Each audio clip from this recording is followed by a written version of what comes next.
Le prophète sallam a dit, Moussa demanda à son Seigneur, comment sera celui qui occupera le plus bas degré du paradis? Il dit, c'est un homme qui viendra après que tous les gens du paradis y auront été introduits. T'imagines? C'est-à-dire, c'est le dernier qui rentre. Allah lui dit, entre au paradis. Il dit, Seigneur, comment est-ce que j'y entre alors que les gens ont déjà occupé leur place et reçu les biens qu'on leur y avait préparés? Ça y est, ils sont tous en place et ils ont tous reçu leur récompense. On lui dit, serais-tu satisfait d'avoir un royaume égal à celui de l'un des rois de ce bas monde? T'imagines un peu si tu avais un royaume au paradis, comme ceux de ce bas monde, comme celui d'un roi du bas monde? Il dit, Seigneur, j'accepte. Il dit, tu as cela, ainsi qu'un autre pareil, un troisième pareil, et un quatrième. Il dit au cinquième, Seigneur, j'accepte. Il dit, tu as tout cela, et 10 fois plus encore. C'est-à-dire que le plus petit degré au paradis, c'est 50 fois la vie d'un roi sur terre. Qu'est-ce qu'on attend pour retrousser nos manches?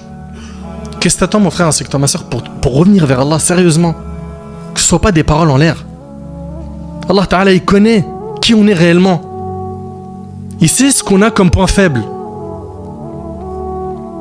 Et on connaît nos points faibles. Pourquoi jusqu'à maintenant persister dans l'erreur? Pourquoi continuer dans le péché? À nous de nous concentrer sur la purification de notre cœur et d'avoir toujours cet objectif de satisfaire Allah subhanahu wa ta'ala. Cette action-là, c'est peut-être la dernière dans ma vie. Il faut que ce soit quoi? Que des actions qui soient excellentes, qui soient les meilleures. Pourquoi? Pour récolter le succès le jour du jugement. Le hadith qu'on vient de voir là, 50 fois la vie d'un roi sur terre, il est rapporté par l'imam Muslim. Donc, Ahbab el-Kiram, les histoires elles sont très nombreuses. J'en avais un paquet. J'ai préféré vous sélectionner surtout des histoires qui sont accessibles et palpables pour vous et qui sont des histoires qui sont récentes. Ça ne veut pas dire par là qu'on ne doit pas, absolument pas, hein. Grâce à Allah Azza wa Jal, j'en ai abordé beaucoup des vidéos que j'avais enregistrées sur les compagnons, les femmes des compagnons, etc.